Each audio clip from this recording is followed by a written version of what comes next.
Hello, and welcome to PlayStation Unchained. I am your host today, Garri, and I am welcoming other people to join me today.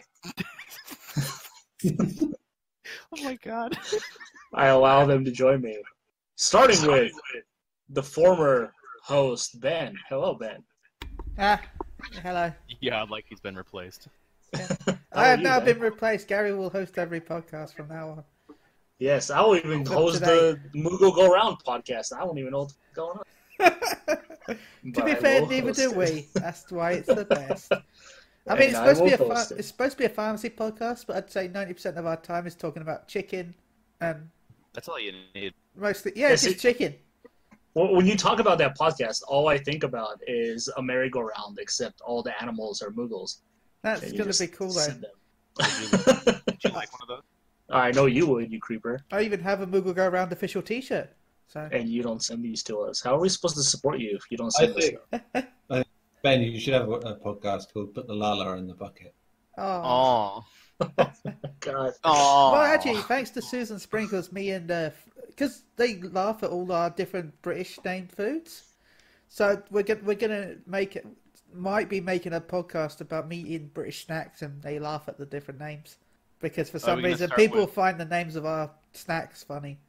Yeah, for some reason things like spotted dick sound funny. No, just like chocolates as well, like Oh, okay. a fudge bar or a chomp. A You eat chump? A chomp. Yeah, a chomp bar. I usually make fun of chumps. I don't eat them. Chomp. Oh, a CHOMP. Chom. Chomp. Or a star Okay. bar. Ooh. What is happening right now? Anyways, speaking out of turn, we also have Tim. Tim, wow. Oh, wow. Why do I stay home all the time? Because of this. I welcome you to the podcast. How are you today? You're such a gracious host dictator. Dictator? How am I dictating? I'm allowing you to join me.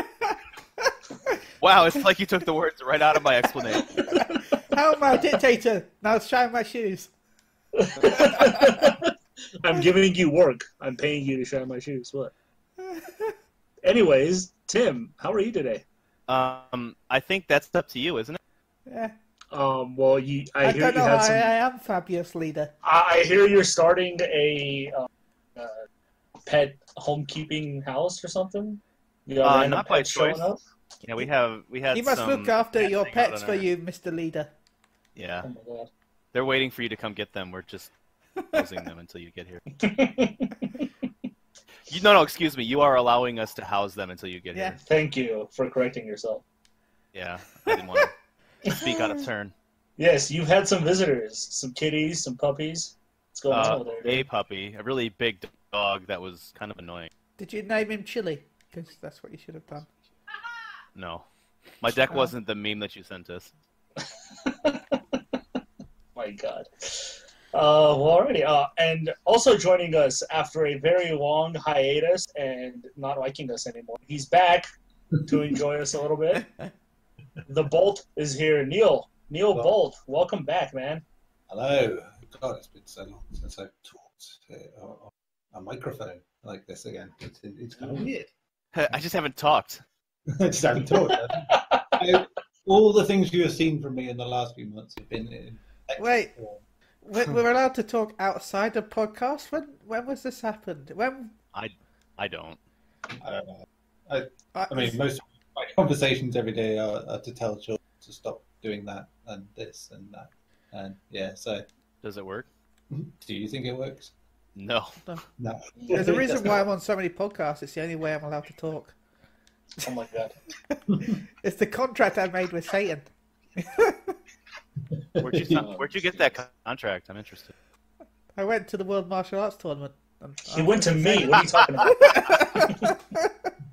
I guess it would probably be easier for me to go down to Georgia, wouldn't Yeah. References. Well, Neil, how is the horror side of video games going? the horror site? The horror side. The horror side. Listen. I mean, to be fair, yeah, I heard what I wanted to hear, I think. you can get a lot of horrors you from the did. horror side as well. So Well, yeah. I mean, it's a very niche thing, apart from the Japanese games that are quite questionable looking. Hashtag. which Garri knows all about, of course. So. Oh yeah, They're his favourite games. They're his favorite Mass Effect. Yeah, that's his favourite Mass Effect. Man. Which is his favourite anthem. Throw all your hands up. Anyway, It's been pretty busy really this year. Decent because we've had kicked the year off with Resi and Devil May Cry, Bingham and Devotion, and now Secure. There's just lots of monstery bloody stuff going on out there. It's Actually, on that note, how do you feel about Devil May Cry? I really liked it. I know you feel differently. But, well, it's been fun having you, Neil. It's a series that's been up and down for me so much, and to like any of them after the first one is near on a miracle. So yeah, it's good to actually. Okay, so that's a more specific answer. Ben, how come you haven't gotten it yet? You were beyond looking forward to it. Because money. Well, this is what happens when you buy a $300 collector's edition of Final Fantasy XIV. Look, I do a lot of giveaways as well. So, like right now, I'm giving away another Fat Cat. I haven't gotten any Fat Cats. But you haven't entered them. You said you're giving them away. You didn't say for competition purposes. I've given away about 100 quid's worth of mounts this month. So. Oh my god! Oh shit! Is your other competition going on right now? Oh yeah, hashtag Chili's little stick is going on till Wednesday. Well, Thursday. Sorry. That so fast. Yeah, if you want a chance to win a Fat Cat mount or one of 4 Aerith minions, tweet me hashtag Chili's little stick. At Chili's little stick. Tiny stick. Alrighty, well, let's get to some news, shall we? GDC was this week. Saw a lot of big announcements happen. One very major announcement, which we'll get to in a little bit. But let's start with my favorite announcement, actually. Vampire the Masquerade Bloodlines 2 is finally happening. Foxy. Well, I don't even know how long it's been. How long has it been, Neil? Do you even know? It's been 15 years. 15 years since Bloodlines came. It was the first game to use the Source engine before even Half-Life 2 used it. Foxy boxes. I'm super excited about this. Vampire the Masquerade was pretty much like a single player MMO. But don't finish this sentence, Garri, until you pre-ordered the new collector's edition, or pre-ordered the pre-order edition, or pre-ordered the season pass. I mean, come on, it's a single player game, but there's so many pre-order bonuses for that game already. Well, this is the world we live in, unfortunately. And it doesn't even have the pre-order bonus on one.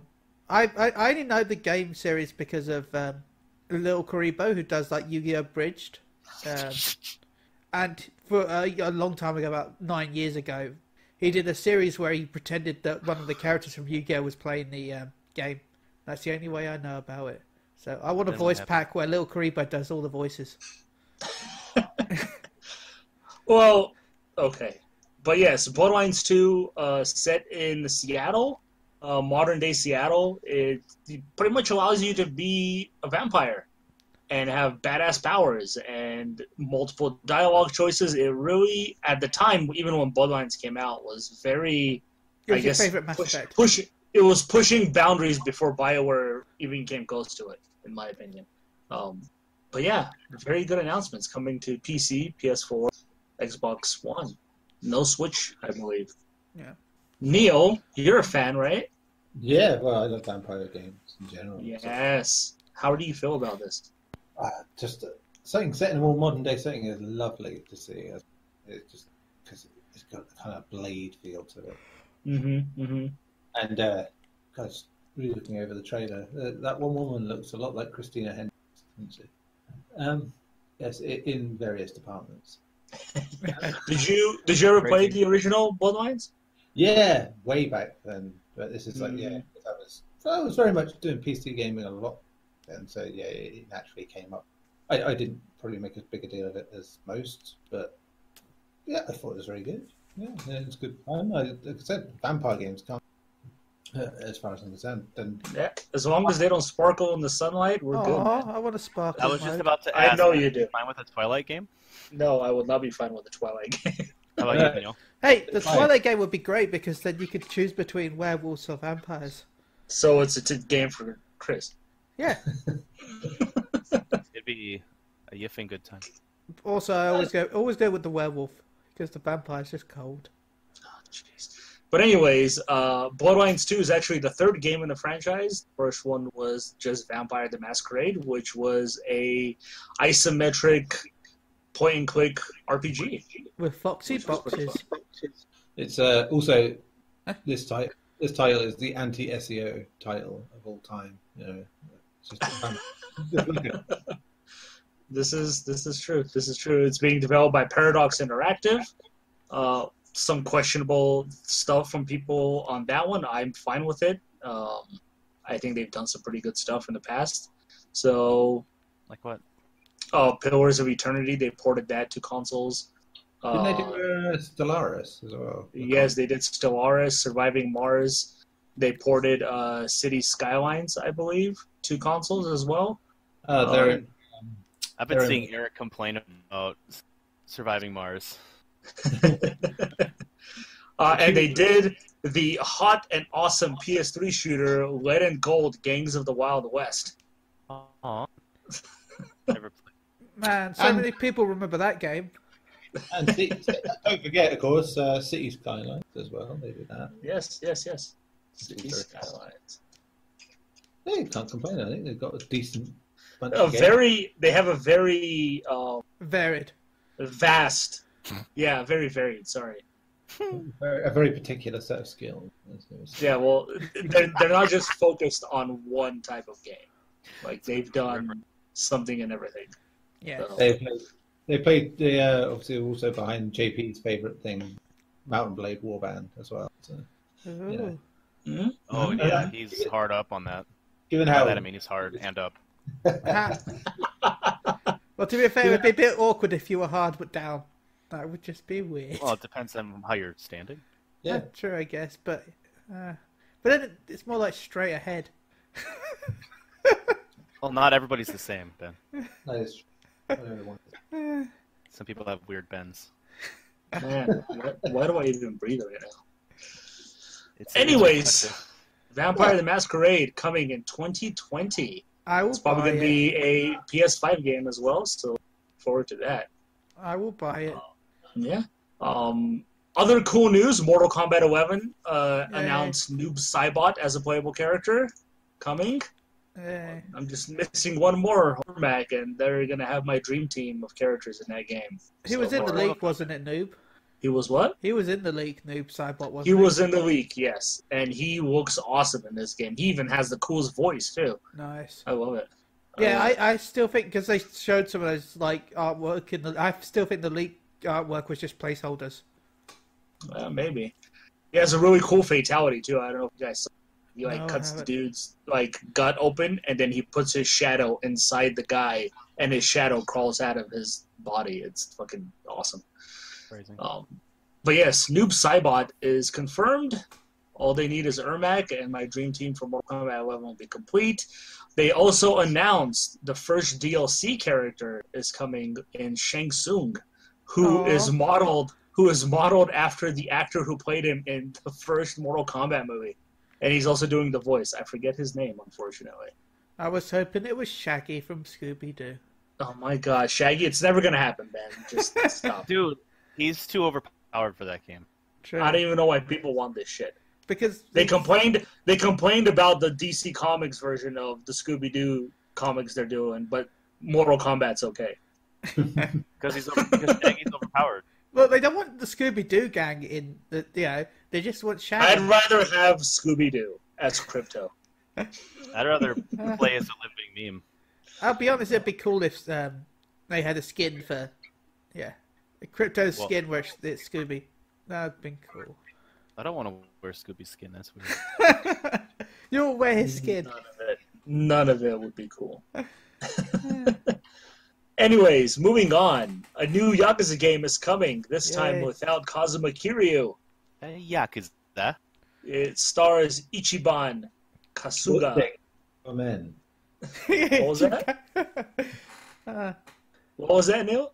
Lipstick for men. Yeah, Ichiban, lipstick for men. It is. That's the character, this Ichiban Kasuga. That's Played by Joey a Tribbiani. Friends reference, isn't it? It is, yeah. Yeah, Oh, when yeah. Joey goes to Japan and wears that blue lipstick. That's Yeah. it. It's your band for man. It's also a beer, which also manages to prompt me to say that very phrase as well. The But more yes, you know. this is the next entry into the Yakuza game. I don't think it's a spin-off. I think this is an actual continuation. Ichiban starred in his own game before in the Yakuza free-to-play online game that released for PC and mobile games.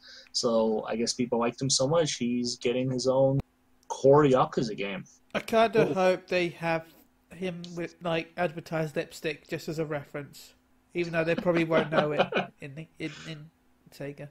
Friends is actually pretty big in Japan, so Sweet, that'd be amazing then. Everybody has friends. this is Yeah. true. This is true. It's one of the only reasons why I subscribe to Netflix. Good on you. Yeah. Yeah. Oh, Yeah. just so you know, by the way, Ichiban means number one. So that's. So, Thanks for looking that up for us, man. So, He just knows. I just know. He's number one, so he knows. When I found it was on beer as well. When I found it on beer, I thought it has to mean something. So and there you go. It is beer. Thank it was you, an beer, for teaching us. See, beer taught us a lesson to drink beer. Oh man. Please don't drink beer if you're. So yes, look forward to another Yakuza. Just popping those out left and right, man. That could be about anime, noodles, beer, or friends. That's all we It know. could be about anything at this point. You mean it's going to be all of them because Yakuza? Wait, Oh, yeah. In addition, I have just found this out. It could also be an Atlanta, Georgia hip hop record label. That's all you need. Man, I can't wait for that crossover. I just hope Donald Glover's involved. Donald Glover having a It's your rap man? off with Kaz. Right. Wow. Anyways, moving on. Control has a release date. That's Remedy's new game coming out August 27th. It was at GDC. I've been hearing a lot of positive stuff about Control. I always had faith in Remedy. I've enjoyed everything they've done. Yes, even the Microsoft game, Quantum Break, I think it's called. Yeah, I was going That's to say it. Quantum Leap, but that's something completely different. I bought it on PC. I actually enjoyed it. I didn't have any problems with it. I think one of the problems people had was the install size, really. I think on Xbox it ended up being like 100 gig. I think So that's because they had a live action cutscene. Yeah, I think also because it was it was a great white hope of Xbox, and it wasn't good. Everything's the great white hop with Xbox. Oh look, Crackdown 3's coming out soon. Everyone get. Oh boy. Let's not talk about Crackdown 3, man. Here's a game by Rare, but it's not really. But get excited anyway. Here's a pirate game with no levels and no enemies. Just as an aside, I hate Sea of Thieves, having played it. It's just so aimless and stupid and petty. That's good, huh? And people are fucking wankers on it as well. It's just, Yo ho ho, a pirate's life. I'm waiting for the Ubisoft game. Not for me, that's for sure. But yes, Control is a third-person action-adventure game that takes place inside the Federal Bureau of Control. It's a secretive government agency that is being attacked by some otherworldly force. So expect some crazy shit to go down. If you've seen the trailer, there's a lot of crazy shit going down in those trailers. But I am super stoked for it because Remedy has never let me down, and they need to release Alan Wake for every console in existence because that game needs more love. No, it doesn't, but okay. God damn it, Ben! It doesn't have confetti, so Ben doesn't care. Yeah, I don't care. It doesn't have enemies you can kill with confetti. Why would I care? That's the only reason he cares about Sekiro now. Yeah, I heard it has confetti. That you don't use to kill people with. Yeah, but... Shadows throw confetti. Yeah. Anyways. Even This Monday, March 25th, tomorrow. So this is going to already happen. State of Play is coming.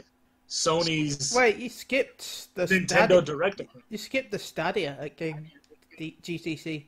We'll get to it. Oh. Womp. We'll get to it, man. It's a juicy topic. That's the big juicy topic, man. Yeah, state of play. Sony's Nintendo Direct. So they're not going to E3. They haven't announced any big showcase that they're doing this year so far. So this just came out of nowhere. What are you guys expecting? Nothing. Sony to present stuff? Nothing. You don't expect them to show anything then? No, I expect them to show off Days Gone, Dreams, maybe a bit of Last of Us 2 news, and maybe some small game announced. Well, we know there might be firmware news as well, so there's that. So that could be that could be anything to do with Plus, perhaps, because Plus has to get announced this week. So give me now with Plus, and we'll talk. Yes, do. Though to be honest, at the minute I'm paying £9 for now. For now. For now, yeah. Well, now. people worked out it's about £9 because the $100 deal was permanent now. So. Oh yeah, that's it. It is permanent. They put an offer in a few months ago where you could just have you pay £9.99. Yeah, but I've heard the $100 is permanent now. So. Which was luckily just about the time that Metal Gear Solid 2 really were. How have I not been up here? I only found out today myself, so I love how any context there, Tim. That worked well. Yes, so the first episode will showcase upcoming PS4 and PSVR software, including new trailers, new game announcements, and new gameplay footage. of Days Gone, probably. They're not going to do a whole show on one game, Ben. No. Why not? No, I'm just saying that's going to be what the new footage is going to be. I don't think they're going to show anything of Gone, to be honest with you. I think this is going to showcase a lot of PSVR games that are coming out, particularly the London shooting one. I don't remember what it's called. We'll call it Bang Bang for now. Anyways, The Getaway probably VR. get a release date for that game. Are we going to get a Dreams release date, do you think, on this one? We got it now. Well, no, because you've got the Dreams Early Access release date they'll be announcing, remember? That's early access. I'm talking about the actual launch of the game. No, because we haven't even had the early access yet. So they're not going to announce an actual release date for the game? Well, no, I feel because like the early access is do being both. released so that people can make content. Also, I'm getting feedback from someone. So what you're saying, Ben, is it's going to be an early access, like every other early access game is in early access for. Well, no, because you can only buy remember, there's only a certain amount of purchases you can make of early access. Exactly, that's what I'm saying. Are we going to get an actual firm release date for the game rather than just an early access release? Well, we know the early access has come now, and it's $30. So we'll get a release date for that, and then we'll get an amount that they're going to sell, and then I think the next day of the play or whatever will have the release date. Because the early access is for people to make content, for people to play. So how are they going to determine how many people get it? This is like, there's only 30,000 people who's going to get in this, and first come, first serve? Yeah, that's what it says. It's fucking terrible. It's whoever's throwing the most confetti in second. That's absolutely. It's like they want the game to fail. To me, that sounds like a failure to me. Yeah, there's a sign-up page on the first. It's an absolute failure. I think they'll know Yeah. what sort of people they want, and it will be the people who will not just play around with it for 10 minutes and then forget they'll about get it. the people who've made content in the beta and alpha will probably get priority access, and then after that it'll be first come first serve. Crazy. And the press, I'd imagine as well. So. Yeah. I don't know about the press because I don't think anything besides a full release date for this actual game is going to be good enough for me at this point from Dreams. I don't. Did you not see some of the word of mouth that came from beta alone? It's like I speak from personal experience here. When we put out the story about the Dead Space thing that someone had made in that game, that was on fire. That people seeing that happen, and even though it was only a short bit of that game, it showed the possibility of it so well. And that, I think, is what will happen with this next phase, because it will be open. People will get to see everything shared. So it will, it's going to blow some minds again. And social media is going to do so much for the Dreams, I think. It will. Hashtag. But yeah, early access. Then I don't think press are going to get into early access at least right away. Well, somewhat. Because the whole point of the early access is for them to make, for people to make content for other people to play. That's like saying, "Oh, we're not doing review copies," and then sending review people a week in advance.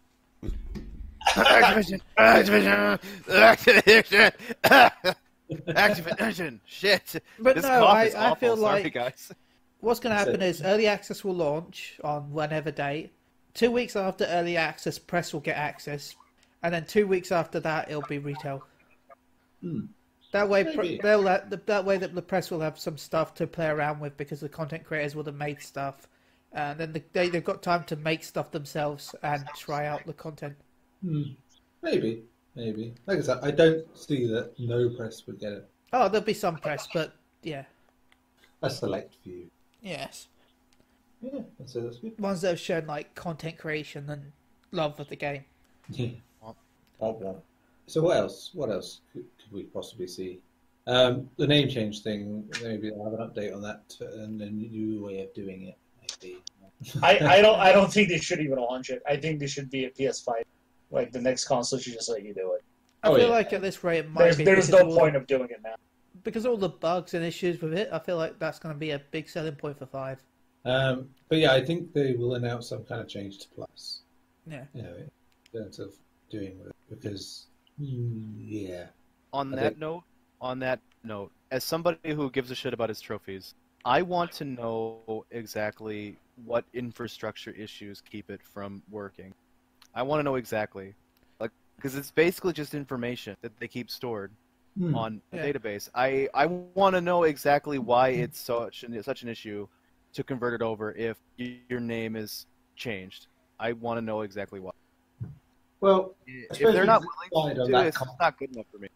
I think everything about the PS3 ended up being more complicated than it should have been, and this is clearly another one of those things that they didn't think about the future with. They're not. It's like the reason why PS3 didn't launch with DLC because DLC was such a hassle. But And I think this is it. It's what you have to say about Microsoft is they're in that business of usernames and shit like that. That's a MO. They know what to do there. You mean MS? So, yeah. Whereas Sony don't really deal with that, and so that will naturally be behind. But I think next gen they've learned a lot of those things in the last couple of gens. So, yeah, I think they'll get round to doing something proper. But yeah, They better. I I want to change my name, but I don't want to lose my trophies. well, it's only a chance, isn't it, to lose some of them? Yeah, I don't like the word chance because when it comes to RNG, I might as well just shove it up my ass. Why do you think I didn't change my name? Because I had the chance because I was in the beta. I didn't change my name because my Final Fantasy 14 username is based on my PSN ID, Uh-huh. and I didn't want to change it just in case there was a issue with that. Makes sense. So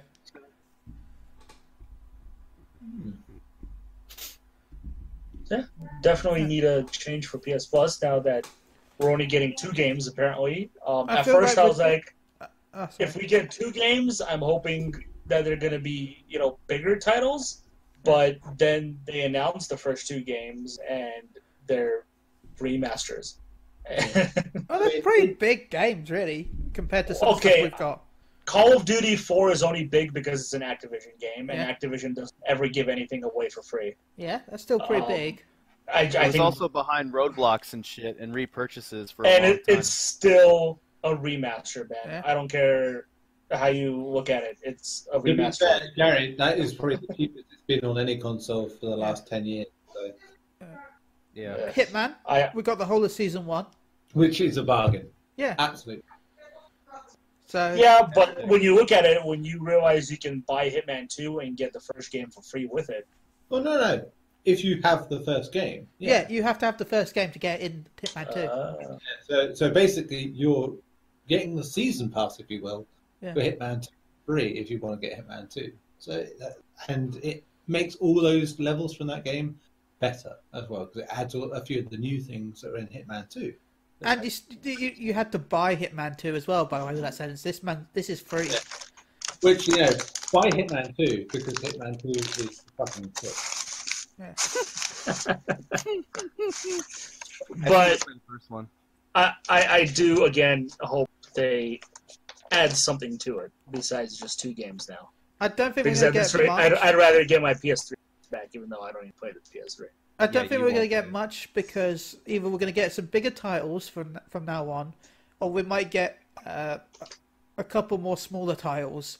But the main reason why they got rid of the PS3 and Vita stuff probably is to get ready for PS5. That way they'll have PS5 and PS4 titles. It's also just counterproductive to PS Now if they let you have access to PS3 titles constantly. It's like if they had the whole library free, it's taken a little away, not much. They want Now to keep being prominent. Which, as much as no one really talks about it, PS Now is a success. Yeah, it's the biggest streaming service there is. It even sells more than Game Pass. Which, when we talk about something else later, it's like people are very quick to dismiss the idea of, oh, well, if you don't have this internet, don't have that, nobody will care. It's like, well, PS Now is, by all means and purposes, a bit shit in a lot of ways. Yeah. But lots and lots of people tolerate that and still do it. So something that's better than that, even if it is a spotty now and again, people will eat it up. But what if it goes down for 3 minutes now? What will I do? Well, probably the same thing I'll do when the game crashes on me for 3 minutes. Have Well, a you can quick also wank. download games now, right? But, PS. Oh, Yes, yeah, you can download PS4 games. And So I- PS2. Not the ones that matter, that's for sure. Well, pretty much, yeah, and PS2 games that are available on PS4. Womp womp. What? So, But yes, let's. Just what I do like actually about PS Now when it comes to playing certain games like that is like when I was playing Metal Gear Solid 2, because the visuals look that little bit scuzzier anyway because of the streaming. It kind of reminds me of playing it on the PS2 rather than the PS3. I kind of like that about it. Yeah, it just fits. Gotta play in that SD resolutions. Beautiful game. Beautiful. I love that game's in 60 frames. Mm. It's always been in 60 frames, and I remember Well- spending hours when I was young. It would have been 60 when I was frames young. here. Just spinning around in circles and loving how beautiful it was. Yeah, we didn't get the 60 frames the first time around. I think it was 50 frames. I think it was the next version that did better, but yeah. Because the PS2, like everything back then, was SD, and standard definition televisions in England were capped at 50 frames That's per right. second. That was part of the issue with Jack and Dexter, wasn't it? Yeah. And the Oh my PS1 God. Classic. The Vita version can't even make 30, so it's like, Yeah. jeez. Oh, man. But I still fucking... Did you know there's I Platinum 2 because I can get it done in like 15 minutes. Oh, the old glitchies and cheat stuff, wasn't it? It's like, Yup. Did you know that there's a debug mode that someone found for the PS4 Oh, yeah. where you can get all the trophies instantly? Yeah, That's what I did. I found that out literally a day after I just platinumed. So pretty much, I shouldn't count your platinum trophy for the game. Any game, yeah, because that's how I got all my platinums, Garri. Asshole. I said that game. Listen to what I'm saying. That game. What are you saying? Oh my god. So I need It's to all right. re-download Jack and Daxter and work out how to do it because I only need a couple of trophies. It's all right, Tim. You can have one of the 4 platinums I have for Jack and Daxter. So it's... Yes. I gotta get 3 Oh. done, and then 2 done again. I hate to. I don't hate it, but it's just yeah. No, I understand. It's not. It's close to Devil May Cry 2 in terms. Why did you mess with what was fine? Just I preferred what you were doing. You know, on the note of Devil May Cry 2, playing 5 makes me want to go back and play all the other ones. Like 3. Well, I'd finished the original again recently, so I don't know. It was fresh in my mind. And I think it just reminded me of that in a lot of ways. How did it feel after a billion years? I liken its flaws now to watching a really scuzzy 80s schlocky movie where the acting's all cheesy and the effects are a bit iffy here and there, but it's just got so much fucking charisma that you're like, oh man, I love this. It's like if someone discovered it today, it'd be like a cult hit. Well, like Evil Dead? Yeah. It's almost like Evil Dead levels of the scuzziness. You know, it works for what it is. It doesn't help that the remasters have the shit old cutscenes and they haven't been sharpened up at all. So that when you go from the game to the cutscenes, it's like, oh Jesus Christ, my eyes are back in 2001. It's but yeah, What year is it? But God, yeah, I finished that game so many times. I finished it twice on PS4. It just I love playing through that game. It's Damn, dude. goofy. So when Dante's all goofy and Devil, it's just like this is the Dante I love. The Dante that just says stupid shit and does stupid shit that's not quite appropriate. That's the best Dante. Well, how did you feel about the rinse and repeat fights from DMC in 5? So say that again. I didn't hear you quite. How did you like the rinse and repeat fights in 5 from DMC? Again, this is it. It's one of those things in the series. I think it just keeps happening. They just have this callbacks and to that whole system. Which, yeah, if the game's decent enough, then it is. But yeah, when it's 2 or 4, it's yeah, it's the best way to put it. But, yeah. Totally weird though how Nero was just basically Dante DMC though, and that was very, very odd. Thank you for saying that. He looked like the main character from I've been saying that for a long time. Yeah, it's not just like how he looked either; it's how he acted. He was pretty much that guy at the end. Non-conforming as can be. Yeah, but also super respectful to his woman. So good guy Nero. Alrighty, shall we move on then? Yes. Yes, so the big news that came out of GDC was Google's insertion into the gaming industry. Crazy. Sure, why not? Google is releasing their own platform, pretty much, the Stadia, which is an all-streaming video game service powered by Google and all their billions and billions of dollars. Must be Yeah, it must be nice. I mean, the CEO came up and said he doesn't play video games except FIFA, so he knows nothing about them. But he has some powerful people behind him who do know the industry. So no wonder Google always has to make all that money because they've got to spend all that money on them Premiership packs. Yes, pretty much being created and, well, not being created, the head of Google Stadia, Phil Harrison, who used to be part of Sony during the early PS4 days and late PS3 days. He's pretty much headlining this sucker. So he knows what's up. He knows the industry. He knows what makes it click. He believes streaming is the future, as do so many other people lately. But yes, a full-on streaming service from Google. Very impressive. It's a very impressive streaming service from what they've shown. In all fairness, it should be. Yes, Google. Yes. They're not going to go on stage and go, it's kind of shit. Please look forward to it. Yeah, we saw some crazy stuff. So essentially it's going to be linked to your TV, your phones, your tablets. It'll be using Chromecast because it'll run on Chrome. Well, yeah, for your TV. Yeah. But for all the other devices, as long as you have Google Chrome on there, you're good to go. Correct. So it's essentially a web browser, much I believe like Origin is. I believe Origin is a web browser as well. Well, Chrome is a web browser. You can download it now. Well, no, I'm talking about Stadia, man. Come on, man. No. You know what I'm talking about. Stadia runs in the standard Google Chrome browser. That's what I just said. It just said download it in the future, like you're speaking. I never said the word download. Bruh. Get Chrome, it's the better browser. It really is. God. But I didn't even, what? Where did that even come from, Ben? What are you even talking about I right just now? want to shield Chrome.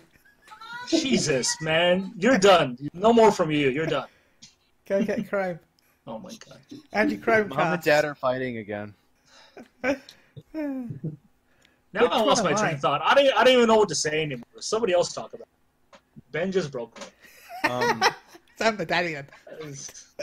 I'm pretty lukewarm about stevia, just because stevia. Yep, artificial sugar. I'm really lukewarm about artificial sugar, just because it's not the real thing. Yeah, and the real I thing's think always better. You never want the yeah, artificial and I stuff. think I'm gonna call it stevia from now on, because the real thing is something that I can like tangibly deal with. And it makes me feel a bit pedantic saying that, but I also like the idea of ownership. Convenience is one thing, but in 50 years when Google's bought out by Disney, what's going to happen when they they don't want to provide things that have blood and guts and boobies in it? Then what are we going to do? I don't know. Disney has its hand in it has its hand in the porn pie. So yeah, but they keep that hush so nobody knows. They don't put it on their streaming service. No, they don't. Oh, shame. So, you try explaining to your kid why it's not Cinderella. Well, go look at Netflix. why is Mickey doing that to Minnie? Oh my God, Donald, no! He's getting his beak wet. No, Donald, no! This goes into a conversation about ownership, and as somebody who finally owns a house and finally owns a car and finally owns a PS2 again, in that order, respectively important, I wonder where it's going to be in 20 years in terms of ownership, because even now you look at things like you buy it as a stream, but if that service goes, like, you won't have access to it anymore, and you still have to have a certificate access, which is basically permission for you to have it, as opposed to you just owning it. And granted, there's a similar thing built into the discs, like the actual discs, for instance, in this case. But fuck all if they're going to come after me because of one disc. Yeah. They can just pull it from a service and not let anybody have it anymore. That's it, which happens often in film and music, digital. I mean, I'll give you this example. I watch a lot of films on Amazon Prime Video because they have a pretty decent range of stuff if you want to go and buy stuff. But the amount of times I put stuff on a watch list because they have it, and I'll come back later and find out, oh, now it's unavailable because some other fucker has taken it onto their streaming site or service. And it gets ridiculous because then it's like all the stuff that you had potential to. I mean, it has happened a lot recently as well, as more people, more companies are making their own streaming services coming up that you just can't. But you can't even buy them.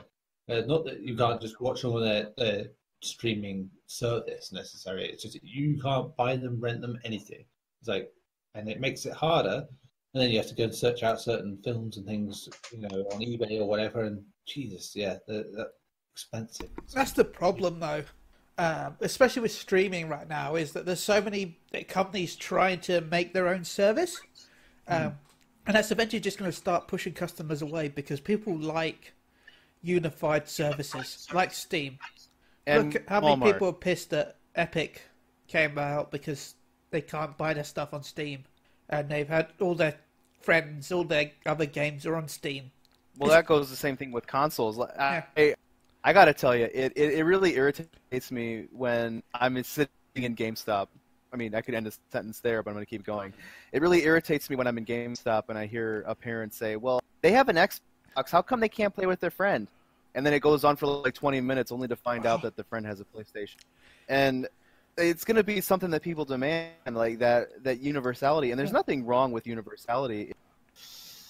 It's almost inevitable, really. Yeah. And the danger of having so much competition, there's a benefit for competition, right? Like everyone is being held accountable by someone else's standards and wanting to make sure that they do well so that customers like what they're getting.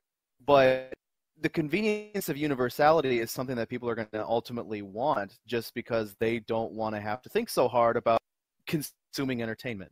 And that makes me sad. But this is a little bit different in a way. It's the amount. It's not the amount that there is. It's the fact that each one has their own fee. That's what causes the issue. It's like, if you want to play Super Special Bubble Blaster 2... I want to play that. You need to subscribe to Capcom's online service. But if you really want to play Fizzle Whippy Wops, you gotta go to Epic. Do you think about these games? You're just wanking, or you gotta go to the Epic's online store. You're way. This took a turn. That's the theme song to one of those games. You spin me right around, baby. Right. Like a record, baby. Always. But yeah, ultimately it comes down to ownership for me. And But convenience is one thing, and this is something that's kind of changed over the last, I would say, 8 years since Netflix. I think it's been about 8 years since Netflix went to a streaming service away from its DVDs. Yeah. And I could burn DVDs from them and rent them. The hashtag didn't do it, I swear. And I when I first got Netflix, they had MASH on it. MASH is one of my favorite shows of all time. So I was like, well, shit, I'm never getting rid of Netflix because I can watch MASH on it. And then about a year later, MASH disappeared. Yep. And I was gutted. So then I had to try to find a way to get on MASH again. And at this point, I didn't know Hulu would take. But I'm sitting here trying to find, a way to own it, because if one streaming service can get it and just, lose it, it can happen to another one. Why the hell deal with it if I can just own it? But ownership takes quite a bit of money. The cheapest I was able to find it was like $40 for the whole thing, which was kind of mind-boggling with a little bit of coupon work. But the other time it was, like $100 at the cheapest. So like the customers get caught in this web of convenience at a decent price, and honestly, it's a very modest price for what it offers. Like shit like my Netflix and things. It's a pretty modest price for what it offers. But it's when you've got a lot of companies doing modest prices that's the issue. Yeah, if there's 4 companies that are doing it for the same price as Netflix, then that's when I feel like that's when it's going to start pushing customers away, and that's why I'm worried about. Because we've got PS Now, we've got Stadia, and we've got the Project Cloud. I will liken it to this. On Amazon Prime Video alone, you can get channels, which are basically subscription channels of their own that you basically connect to your overall account. For me, loving watching films as much as I do, I've got Stars Play, MGM, BFI Player, Studio Universal Classics, Arrow Video, Shudder, and for the kids, Pokemon Channel. So for the kids, okay. Well, it ain't for me. Believe me. Jeez. So there's each of those have their own costs and things like that, and it's just. And again, things come in, things come out. You get a thing because you think, oh, I'll get this channel because it has all these things I really want to watch, and then suddenly stuff will just start going off for no reason, and you don't know where it's gone or why it's gone. There's not normally even a notification to tell you it's going. Netflix is terrible for that, unless you follow certain. Also, Netflix is terrible at telling you when stuff is joining, because I'll get emails like, Ben, my God, don't you want to go watch this? It's live now on Netflix. Iron Man 3. I saw that 4 months ago. If I could just point you somewhere on that where Twitter is concerned, I would say new on Netflix UK. Yeah. They tell you every new thing that comes, and they have a list that tells you and tell you when stuff's going to go as well. It's like it is so handy. Not that I watch Netflix much now, but I've cancelled my subscription to Netflix until Jessica Jones starts. So I got some bad news for you, kid. I thought there was a new season. They had that new season. Oh, is it out? Isn't there a third season? The final one, or is that done? Oh, there's a third season. Yeah, there's a third season, and then that's it. Yeah, I'm guessing that's when it gets cancelled after that. Yeah, because Disney. Yeah. Now, so it's crazy. And another thing I noticed as well being on Prime is like once, and this is the real kicker. I was halfway through watching a film now once, and as I do, because time is short. You watch half of it and I'll go to bed and I'll watch the rest in the morning. I did that once to find that the next day, having not been told that it had left the service. So if I wanted to watch the last 30 minutes of the film I was watching, I had to go and pay £3.50 to watch the rest of the film. Basically, it's like, cheers. Okay, that's fine. The warning would have been nice. So it's like sometimes they warn you, but because it's not used very, they don't look after it, and don't. I mean, there was a thing earlier this year where the horror film One Cut of the Dead turned up on Prime for free on the streaming service, and it was like, okay, cool, that's brilliant. It turned out it was a bootleg copy. Someone had uploaded, and so people watching it and cutting into the actual film the makers' profits. Essentially, it's pretty much almost stopped them getting a proper premiere over here for a bit. I was hoping it'd be funny. I was hoping like it was really bad bootleg, where halfway as people watch it, they see people walk in front of the screen. No, it's just this is it. Though. People can just go and do what they do like that with making pirate copies and upload it because there's no regulations on that site. And I saw it. My favorite anecdote about this as a system is the film Charade, which is a film with Cary Grant and Audrey Hepburn.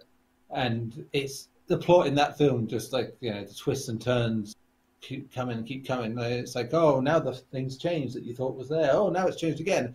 And I found it very apt that were about 5 different versions of it on Prime, and only one of them was decent. So it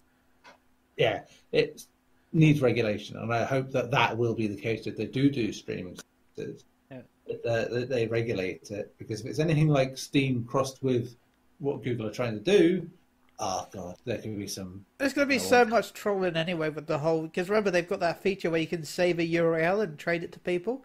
Yeah, that's going to be used for stuff. Yeah, people are going to click it, and it's just going to be like rickrolled instead. At the best. At the best. At the nicest possible thing, it would be rickrolling, because we all know what it's really going to be. Sadly, I do. Here, click this to find out how to get past this part of the boss. Oh, that's not the boss. Thanks, SEO. I don't want to imagine a future where you have to have 4 different subscription services just to play the entire Metal Gear Saga. Oh my god. Please subscribe to Konami Online, thank you. Ew, no. Everything would be pachinko. You have to win the pachinko game to get access to the game. Yeah. I don't win. Play the game. I'll be honest, I'm surprised they haven't got a pachinko machine where you win copies of games in Japan. Well, they do technically over here and stuff like that. There are pachinko-based machines that do similar things. So. I haven't seen a pachinko. I've never actually seen one. No? Oh, man. Okay. You never played Shenmue? I mean, not in real life. Oh, yeah. That too, though. Yeah, there is stuff in real life as well. Well, I've never played Shenmue. And yeah, I've never played Shenmue. I've got Shenmue 3 on the way though when that comes out because I paid £100. Oh man, I just realised Hercules in New York is on Stars Play. I've got to watch that. Segway. Sorry. So Stadia, it has stuff. Yeah. It lets you stream at 4K 60 frames or 8K in the future 120 frames for all those people with 8K TVs. What? My understanding is, obviously in the US, the internet is not that. It's shit. And over here, they promise you high speeds and all that, but it's not consistent. Like, I, personally, am supposed to be on 200 meg. Woof. But you tell my PlayStation that. My PlayStation will regularly tell me that, no, you've got somewhere between 25 and 75. And if there's enough of a dip between that, it'll almost act like you've had your internet cut. So, great. Also, I wish I had 200. My limit's still 74 in Scarborough. It makes a difference, I'm saying. It's like you might as well have 25 for all it does, because it barely keeps to what it's supposed to. Well, it's like me. I live right next to the exchange. You can wave at the exchange box from where I live. And they're like, oh, you don't live close enough to get a guaranteed speed. I'm like, I'm next to it. I'm stood on it. You're like in the dead spot. Yeah. You're so close, you're out of range. Dear. Well, look, I think it could work. If anyone would do it and make it work, then it's Google. But it reminds me very much of the microaggression of Microsoft back in the day, getting their sales industry. Well, Microsoft's doing it still as well with Project X Cloud, which is on. Yeah, this is it, and that they were banking on that being their future. Yeah. If there are 2 outcomes here, if Google do it, and they're better, that fucks Microsoft over. Yeah. If Google does it and they fail bad, it makes it look bad, and Microsoft probably get impacted anyway. Perfect. But I think so. At least the only way I like it is the fact that it's going to the Switch from Microsoft, so you'll be able to play your Xbox games on your Switch. I don't know, but that makes Nintendo a tool. That bothers me. That makes Sony the pure one. Yeah. It's just Yeah. I mean, not so pure that they wouldn't give away Quantic Dream stuff to Well, the PC. yeah. You know. To be fair, it's Quantic Dream stuff. It's fine. So watch now as every PC player suddenly declares some great games. I'm taking the piss out of them. Yeah. God, It's so emotional. Dear. But yeah, it could work. I worry though if it does work. That's my main take. So, from what we know, then I guess a good final point would be who's going to get it. From what we know, No, not straight away. Anyway, that's for sure. Oh, because it depends. If there's like a trial version, I'll jump on it straight away. Just to, like if there's a free, like a 2-week trial, and like first month for cheap. yeah, I don't doubt it will be done cheaply Yeah. to get people. Because again, it's the American way. It's like, especially in the airy fairy world of Techland. sell your services like you sell your drugs. The first one's free. Yeah. But the problem is, I'm really good at trying the first one for free and then cancelling it. So, But you look at every from that area, from Silicon Valley. Yeah. It's all the idea that they'll spend infinite amounts of money that they don't really have to make stuff. In this case, though, Google do have the money to build something that is, better than anything else could be put out for the same price that they're paying. And it'll do well. It'll take the market. They'll strangle the market, and then they'll have the monopoly, and they won't give a shit. I mean, you just have to look how they control YouTube. They're here now in 2019 saying, "Oh, yeah, it's pretty bad that we got these videos of the shooting going up, isn't it? We're trying, honest. It's nothing to do with the fact that our platform just allows this sort of shit to breed in the first place, because we just let robots fucking deal with all the complaints." And that is my big worry, because Microsoft at least do some glad handling and say, they have a public face to things. They say, okay, look, we understand we fucked up. We do this. We'll do this. That it's not all nice. It's not all sincere, but they do it. Google don't. They really don't. They very much hide behind what they're doing. Go, everything's fine. Honestly, we're just going to ignore the 100 points you made as to why what we've done is terrible. We're just going to concentrate on the fact that we made a lot of money, and that'll do. That's it. Yeah, but those shareholders, though. It doesn't matter that the leading guy on YouTube is a racist at all. It's fine because it's working for us. We're happy and it's making us money until it. But honestly, when it doesn't make us money, we'll be down hard on that guy like you wouldn't believe. Honest. But yeah, mini rant. To say the least. Yes, it's the way they handle things worries me sometimes, and it's a very American problem in terms of that. And they have such a monopoly on everything, and I pointed out earlier as well that whole help button system on there. There are a lot of people out there right now who it's already hard enough for freelancers to make money in this industry in games media, and now you're going to take away one of their biggest, most lucrative things in making guides for games, because you bet your ass Google will make sure partners get top listing on everything for that, and direct links to the game sales too. Yep. So again, this is a wider problem. Everyone relying on Google is unfortunately a terrible thing anyway. For that, it's like you can't escape it. You may not do it as much as others. And it's like, I know that many sites have to survive on SEO and all that. And that's Google's fault entirely now, because they've made it that you have to. Otherwise, you just don't get seen unless you have a big social media presence as well. If you have a big social media presence, it isn't nearly as bad. But you see stuff like, you see what sites go out there and do now to get that money. They'll go and cover stuff that has nothing to do with it. Games Radar is just full of shit that they don't have no right covering. If your name's Games Radar, you're covering games and game-related stuff. Covering or radars. They can cover radars. Covering Game of Thrones is not really anything to do with that. It has the word game in it, okay? They're like, okay, that will do. We use that word. Yeah, not to the extent they do. Not to the extent where they have those sort of... It's so cynical now that you can see every article. Yeah. It's like, here's this ending explained. Here's this thing. Oh, look, here's our... I mean, this agrees with me with where I am. It's like when you see sites like that going, here's the top 20 best horror movies of all time. It's like you're doing it not because you care, you're doing it because it's going to get you hits. You know it's lucrative. That is the only reason. You don't give a shit. You've got someone in, write it up for you, and that's it. You'll update it occasionally. Whoopee. It'll give you them clicks. It's soulless. It's horrible. And this is, again, I've pointed out on here in the past, this is why Microsoft have done so much damage to this industry because of their practices. They've made online be such a force that it is in such a negative way that it has kind of bred a lot of the horrible, toxic shit that's happened since. And I think Google has very much ruined a lot of things in the way they have controlled research and such. Controlled is the nice word for them.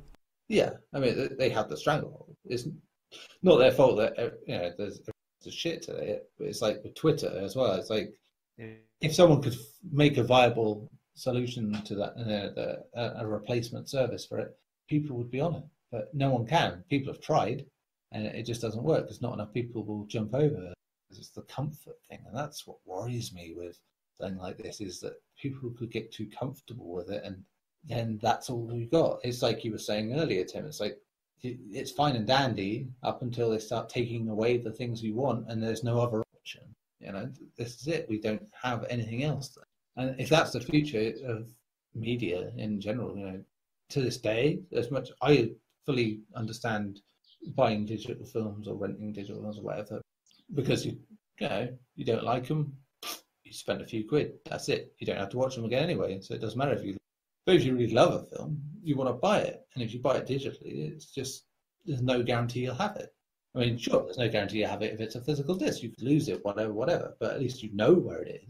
It's not like the people who you bought it from will come to your house and go, "Actually, mate, we don't own the rights to that anymore. So can we have that back?" So, yeah, I mean, we took a $350 plane ride to come here for this $10 disc. Do you think it would be, so hard to give us the disc back? No, they're not doing it. Also, please give us the $300 and a sandwich. Yep, and your firstborn, because Google. I'd like to see someone kind of push that Americanization of the industry out of the way, but adding another one. By the way, we're joking about that. It's not really them one coming. Replaces the other. Sorry, Karen. Now, hello. Microsoft are heading that way, aren't they? But really, it's not about them coming into our room. It's about them, like retailers. If they've lost the contract, the retailers have to remove the disc from the shelves. Mm. Yeah, it's going to be terrible. Deadpool. Yeah, I mean, Activision are the worst for that because how many licensed games have they lost? They don't really renew the licenses. Well, nobody does because the companies in charge of the license don't want it. Disney stuff, especially, where they own Marvel, it's terrible for that because you almost got valuable property at this point. Yeah. Well, so our host has been very quiet. He's been having a kip while we've carried on. He's gone to play Sakuras. I'm not playing anything. Welcome back. Thank you. Alrighty, shall we move on to what we've been playing then? Sure. yeah, boy. Tim, what you been playing? Sakura, Final Fantasy 14. Yay! Hey, same. We're the same person. We are the same person. It's the film Us. Honest. Oh boy. Oh boy. I want to see that movie really badly. Yeah, I do. I haven't got to see it yet. So hopefully soon. Well, there's also a movie kind of, I don't know if it's on the same wavelength or not, probably not, but it looks interesting, Lucy in the Sky. Yeah, I know the one you mean. I mean, you had me at Natalie Portman, but the movie itself looks really interesting. Anyway, yeah, I've been playing Sekiro, I've been playing Final Fantasy 14. What else do I have on my bar right now? Oh, I went into Red Dead Online for a little. I haven't done that yet, and it's kind of sick nasty. Is that a good thing or a bad thing? I'm not down with the kids again. Come on, dude. Well, I'm really glad you're not down with the kids because that would be inappropriate. Sick means good, right? Nasty means it's good, bad? It's even better.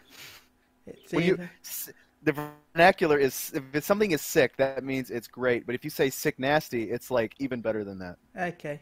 It's like saying too cool. Cool. It's real cool.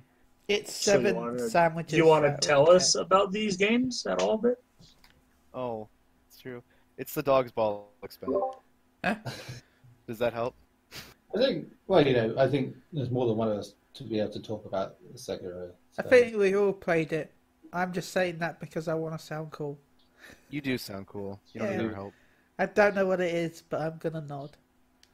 You're like Chris Hemsworth in the Bad Times at El. No, I am. It took me a very long time to not get into Sekiro because I've been immersed by this game since I started it, but to really feel, quote, comfortable with it, Yeah. it's taken me a long time. And it's not necessarily a fault of the game, and it's kind of a good thing because if I'm going to dictate this game as anything, it's like original Dark Souls to old Dark Souls players. Because it has a lot of similar mechanics, but it requires so many different skill sets and response times and reactions. And the biggest thing for me that's been so tricky to get over is actually that sound prompt that pops up when you're going to do a death strike. Yeah. Which Or is when you can do a death strike. Especially at night, for me, terrible because I don't have it quite quiet, and I'm half deaf as it is, so you're just kind of relying on visual aids, which are there, but it's just it's helpful to have the sound prompt as well. But the part about it that really throws me off is having to use in Dark Souls and Demon Souls, that sound means one thing, but in Sekiro it could mean a couple things. So it's not just learning a new skill set, it's having to relearn old habits. And not relearn them, it's rewiring. So when I hear that prompt, I go, oh shit, I gotta hit R1 to do the finisher. But that's not what I need to do, ever. It's either I need to jump to avoid a low attack, or dodge to avoid an upward attack. But it also is a prompt used for doing the finisher. So I spend, maybe an hour and a half going around killing baddies, getting the prompt for, just the R1 attack. And then I come across a general or a lieutenant or some bastard that has this humongous curvy knife that destroys my face.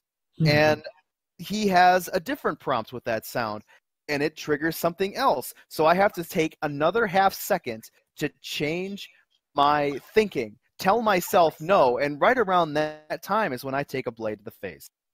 And it's been a very big learning curve in that sense, and it's bad because it has that kind of refreshing feeling that these games felt like when they were new. And granted, they have a lot of similarities to the other games, so a lot of this is just going to be point and click, but a lot of the more intimate points and a lot of the more complicated points are very unique and challenging in that regard. And this is something that From Software could not have done with a Dark Souls title, I don't think. They could not have made something challenging like this to old players in the Dark Souls setting. Is it not crazy as well? Because as challenging as it is, it's accessible.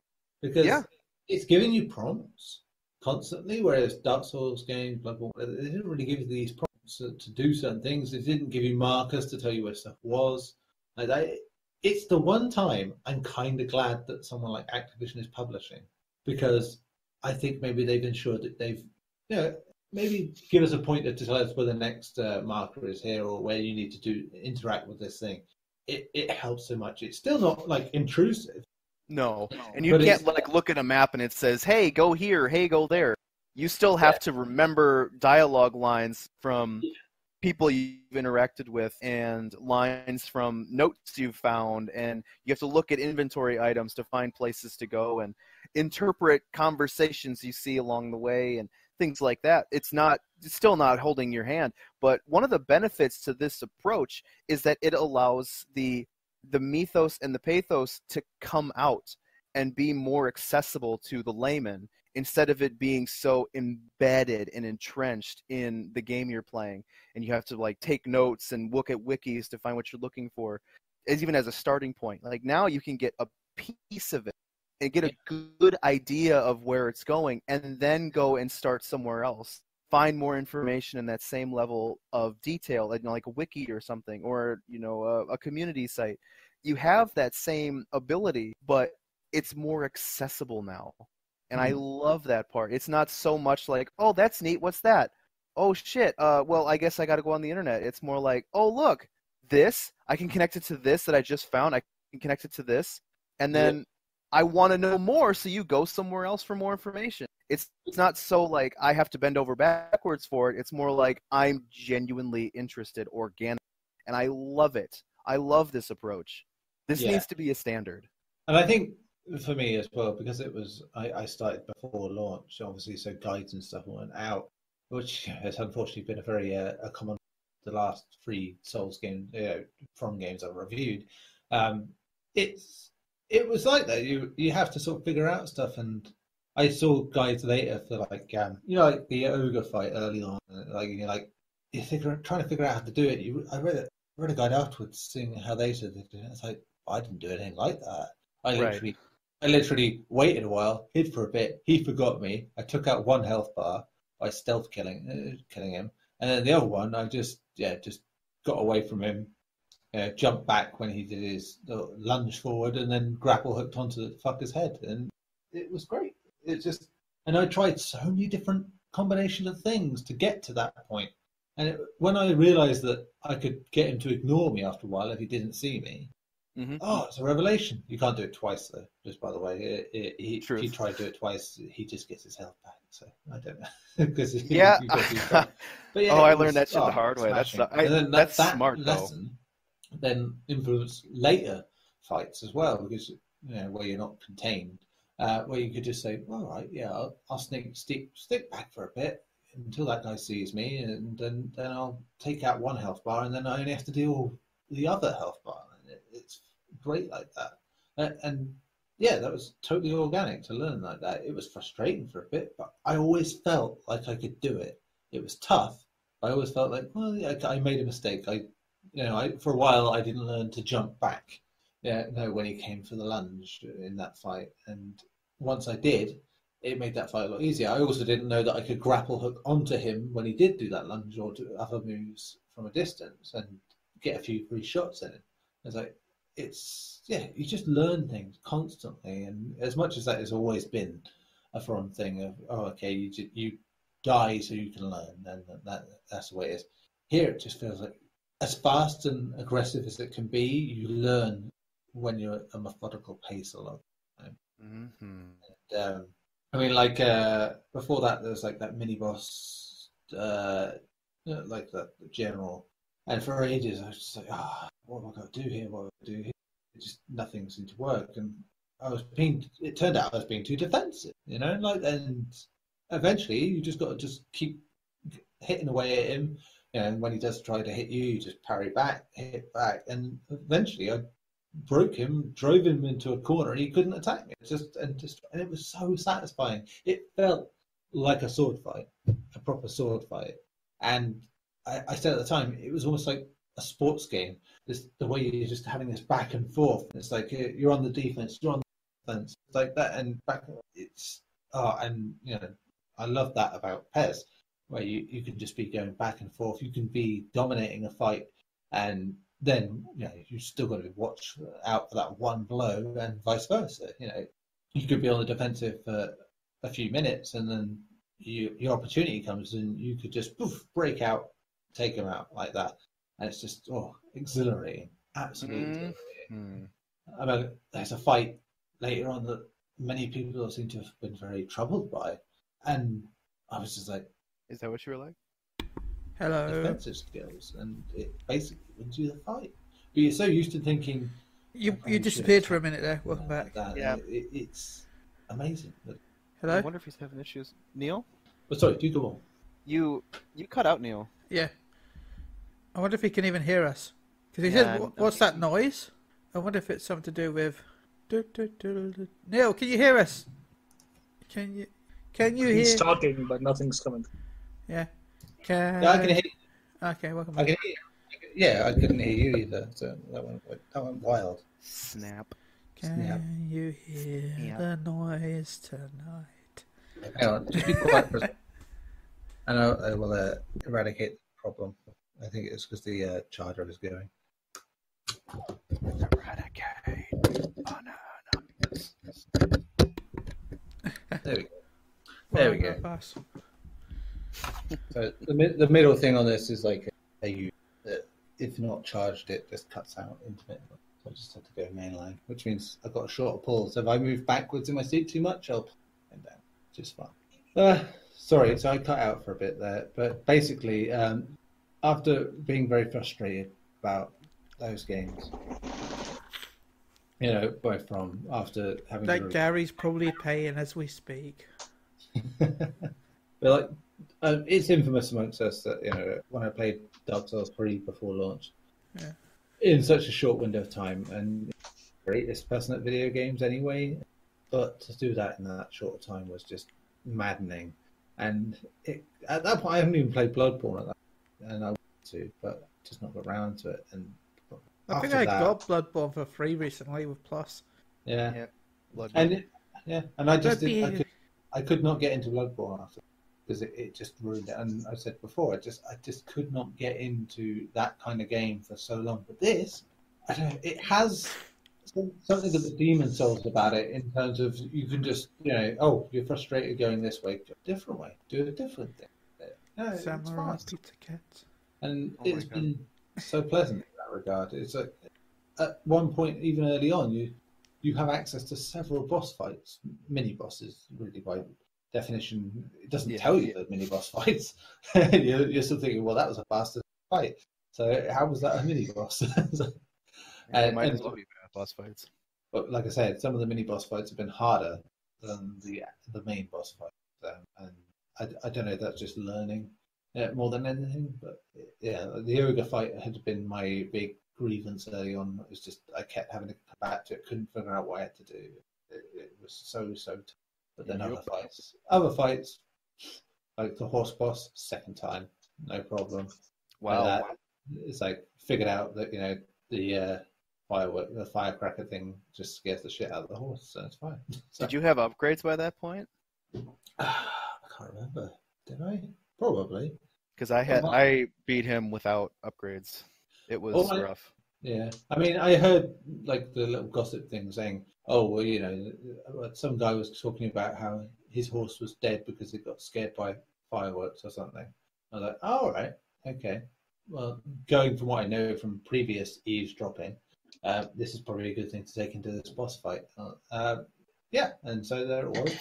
First time I did well. I took him to the second health.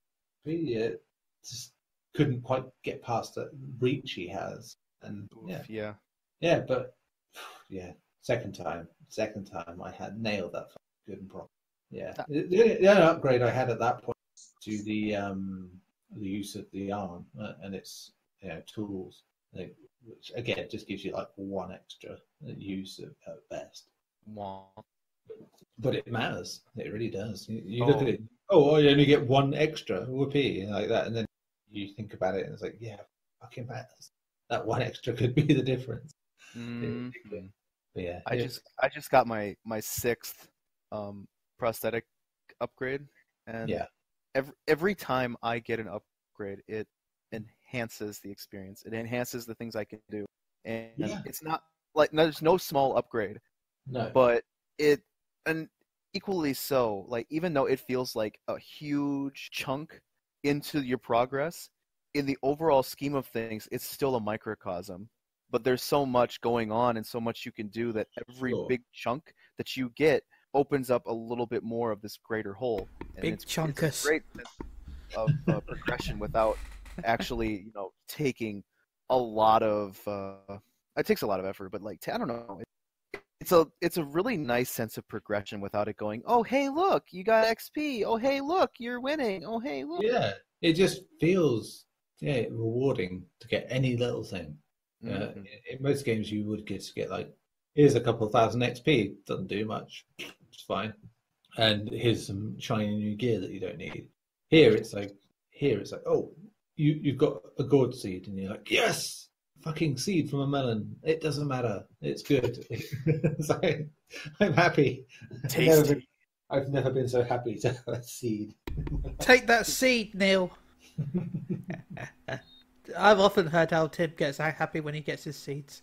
But then obviously the balance is the challenge meets you, with that. Mm-hmm. It's like, oh, it's all very well. You now can have 3 or 4 gourds, to help you with your health. But, you've got to find that time to use it in the fights, and they will be brutal fights as well. And I must confess that I found a lot of these fights, particularly, I don't want to say cheesing either, but I found quite a few of these fights I've been able to get through by cheesing.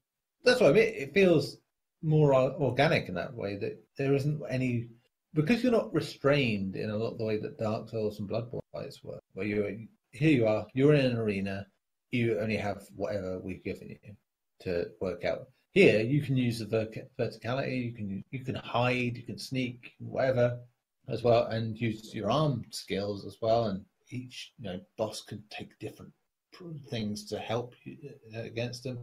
And you may not have that equipment yet.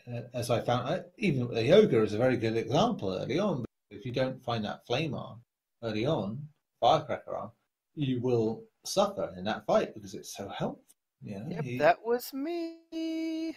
I didn't even think about using the firecracker on him. I had it. I did. Damn it! It's crazy, isn't it? It just, you don't expect any of this, but you really have to pay attention to the detail, and it's crazy. I mean, my only complaint really about this game so far is just that it's more story focused, as it explains a bit more than previous From games do. There's, with their wishy-washy. This is great for anyone wanting to write articles about it because you could interpret any number of ways. Now it's more of a, you are a guy and the thing you're doing. I didn't really connect with the whole, let's save this kid thing. It just, because they didn't give you any reason to. It's like, but these games are never about that, though. It's about more of just like the created mythos, and you kind of accepting that things are happening. Exactly, but here it's never about building connection. Sure, but here it's like they put that focus on it from early on. Whereas That's true. in other From games, they've never really put that focus on what you're there to do. You just pretty much there. You kind of forget it, in fairness, as time goes on. But anytime it gets brought up again, you're like, figure out how to perfectly parry this motherfucker for no reason. So, oh my god, hashtag. But I suppose that's to its credit. You can get lost in the fight in the moments in this game. It's just so sprawling. It's just so wonderfully sprawling that you just. I was saying to you earlier before we started, there's a verticality to it now where you can, you're not just going a straight line, path A, path B. It's like you can go up, you can go down, you can go wherever. The agility of it all is just. Mm-hmm. And I think on the front of like story bits, yeah, they've matched everything. It's like it doesn't matter that you can fling yourself around on a grappling hook. There are consequences to it. You can get caught out in it. You can get caught out hanging from ledges and all that. Hashtag is. You were gonna say something else, Tim? Just today I first played Demon Souls, where there was this I don't know what Dude, Neil, can you hear me right now? I don't think you can. I think it's happening again. A lot of people, Dark Souls, that was their first one. That's why it's special for them. Demon Souls for me, that was what I loved about it. When it came to Dark Souls, it was like, more the same. I can talk whatever I want. Neil can't hear me. I did for the last thing. Controversy here. Oh no, controversy, guys. I'm commentating over his commentary. What am I talking? Dark Souls 2 was more fun for me. Whoa, hold on a second. That's just me. He just said Dark Souls 2 was more fun? We can't let him talk anymore. Yeah. Can I think he's realised. I don't think he can hear us. Yeah, I can hear you. Yeah, welcome back. Yeah, it did it again. So you just you stop talking, so then somebody else will start talking, and then it pick up with you talking, continuing, and it was like that for like 5 minutes. Yeah, we decided to turn it into like a YouTube comment, and we were commenting over your comments. Oh, that's fine. He says we, but it was really him. Yeah, it was just me. And you said about the Dark Souls thing. Oh, that was because he said it was Dark Souls 2 was better, and Yeah. I just can't have that. Oh, it was better than the original Dark Souls. Yes. 2 was better than the first one? Mm-hmm. Mechanically, maybe. I prefer. Well, you know, like I said, Demon Souls. Oh my god, there's gonna be a It's fight. happening again. Fight. But I get it. I get if people started at Dark, it makes sense that was special to them. Demon Souls is where I started, and that was special to me. I just think a lot of what that was about is in Sekiro, in terms of how you go about progressing and moving around stuff. And I know it's a very different game at this point, but yeah, just. Aha. But one thing that From has done in this game that they've, in my opinion, never really done to this length before is give a level of intimacy to the characters you fight.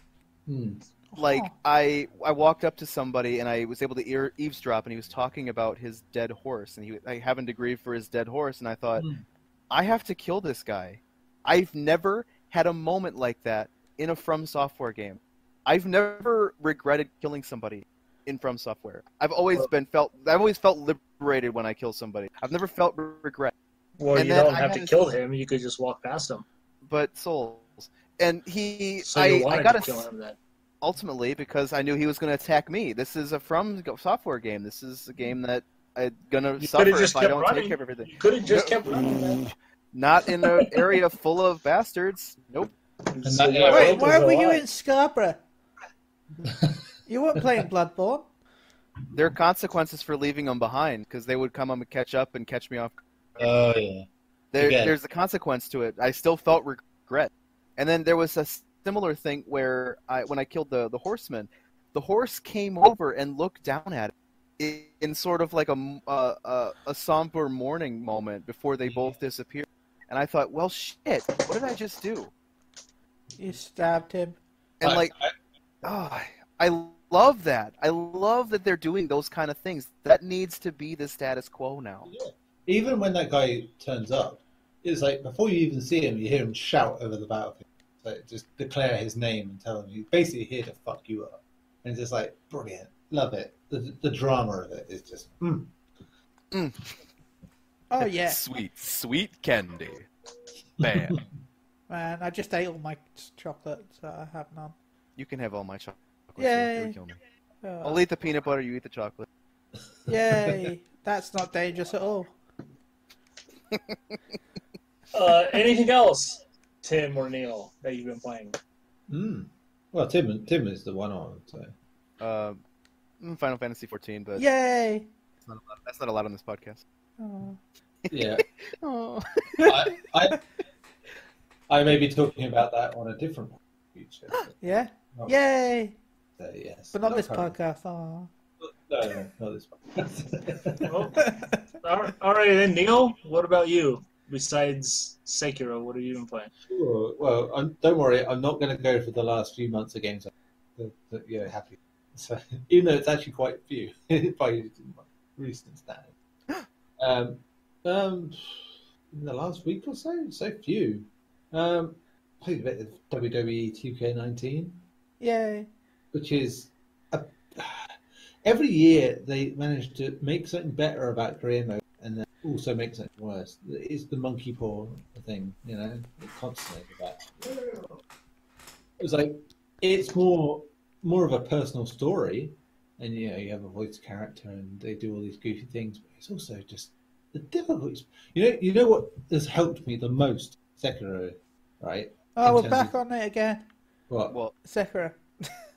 Yeah, but the whole parrying system in that, I wouldn't be able to be half as good as I am at that if it wasn't for the absolute shite reversal system from WWE 2K19. Because it's so inaccurate and so minute a window you have to reverse things in that game that by comparison, Sekiro is like a Fisher Price toy. It's just telling you when to press the button. This is fine. It was just, oh man, I couldn't have played a better game to prepare me. I really couldn't have. It's just so unfair at times that you just think you're doing fine and everything's fine. You've beaten the shit out of a guy for an entire fight. Oh, but it's fine. You can't reverse it. You don't reverse that. You don't reverse that. He's pinned you, even though you were doing better. End of fight. And it doesn't feel organic that it's game over if you don't win a fight in a WWE game. You know, it's like, it shouldn't be game over. It should be the storyline branches off in a certain way because people win and lose, but it doesn't mean they get fucking fired the second they lose, does it? It frustrates me because it could be so much better in that. By the way, Neil, while you're here talking about wrestling, I really want to do a wrestling podcast again because it's been so long. Well, I was going to suggest this to you actually after we finish this one. WrestleMania is only a couple of weeks away, so good time to do it, if any, because lots of matches. Would you like to do a crossover? Without a shadow of doubt. Would you like yes. to build? God, what else have I been playing?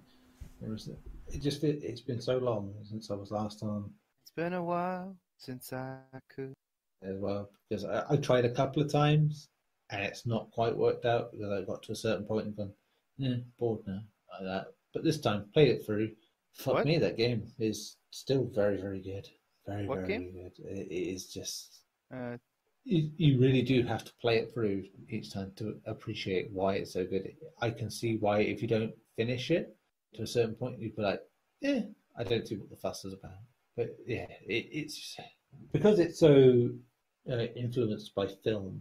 I think that's where it suffers. It's like there are a lot of people out there who play games and go, man, I'm gonna have to edit these out because they happen so much.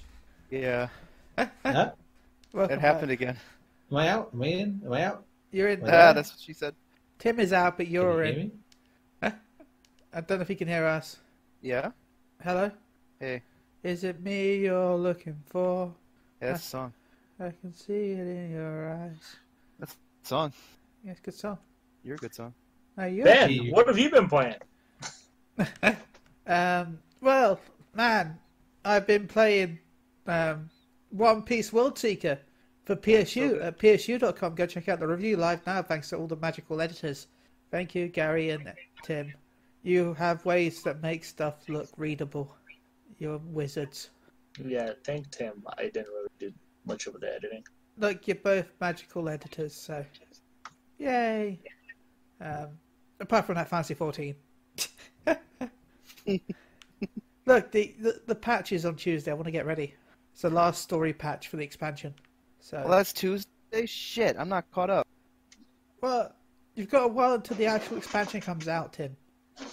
I know, but still though.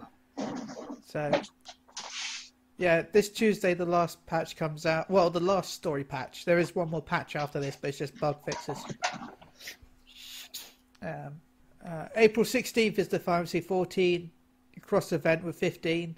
You've got till May 29th to do it, and you have to beat the main story quest to actually get into the event. So, Oh shit. I'm talking the original main story, by the way, 2.0. Not Oh, I'm done with that expansions. by like a million years. Yeah. So yeah, because there was the live letter recently. So you can go check out Phoenix Down Radio, Work to Game, or we'll go around later this week to find out my opinions on that because I'll have them everywhere else. I like your opinion. So. Yay! All right, you back, Neil? I am. Yeah, I was. Welcome Basically, like I said, every time I cut out, your voice is cut out, so I don't hear you interrupting me to say I'm not there. So That's our favorite part. Yeah. So, what game were you talking about? I don't know when you lost me. So. You were talking about After WWE, what game was it? Yeah, you said you tried it a while back and it didn't work, but you went back to it and you finally got through it. I was going to say, you were talking about World War, but no. We got everything after it, but we didn't get the name of the game. Oh, so we're like, what game is it? Oh, do you want to guess? Sakura. He hasn't finished Sekiro, I promise you. Spyro the Dragon. I'm close. Resident Evil 2? Crash Bandicoot? No, it was The Last of Us. Kelowna. Okay. So you didn't like The Last of Us? Oh, no, I did. I loved it the first time I played it. But when I tried to replay it, Oh, I see. it didn't work for me. And Oh, eventually, I was that hoping same I'd have a friend. and I got, like I said, I think you have to get to a certain point in that game to really carry on through because it's so influenced by film that it has that same aspect of a film where if you don't actually it, you don't get the full impact of the thing. Hashtag. I'm trying to keep my points punchy here now because In I case. don't want to go on for ages and then miss half the points. Well, that's the thing. Like, we got all the points. We just didn't know Yeah. where the points were aiming. Yeah, we knew what they were. We just didn't know what it was about. So you had all the notes, but just not necessarily in the right order. Yeah. Yeah, It was like we walked Jeopardy. into a classroom. We didn't. It was like Jeopardy. We got the answer. We question. I did this for God of War 3 as well. I played that for the first time, and that was a You should have asked game. me. I've got so many copies of God of War 3. It's crazy. I think I've got like 4 copies. You just beat it? No, like I said, my first replay. Oh. It's like You play video games? I do, yeah. All right. Wait, we're supposed to play video games? Crap. I didn't know that. Regrettably, I don't play as many as I used to because I don't review Weird. as many. So I am now going from this, with playing Sekiro for review, to playing Outward for review, which is basically Dark Souls, the RPG. And yeah, that's going to be fun. I've always wanted to play that one. Oh, it's coming out next week, so it's something. You're something. Maybe. No, you're something. You're a towel. No, you're a towel. All right. Well, where can people reach you guys, Ben? Wait, you didn't say what you've been playing. Oh, I guess I can talk about that. Wow. I've been playing a little bit of Sekiro, much like these guys have. Sekiro. Yeah. I've been playing Division 2, which I'm absolutely in love with. Yay. And I just want to go back and play that, which is sad because I want to be enjoying Sekiro more than I am right But in its defense, you are a huge fan of Division, so it's not exactly fair. Yeah, I guess I might be some of the few people who enjoy the. So But yes, I'm very much enjoying Division 2. Outside of that, I went and I platinumed the Resident Evil 2 remake, Jelly. which to me is still the best game I've played this year.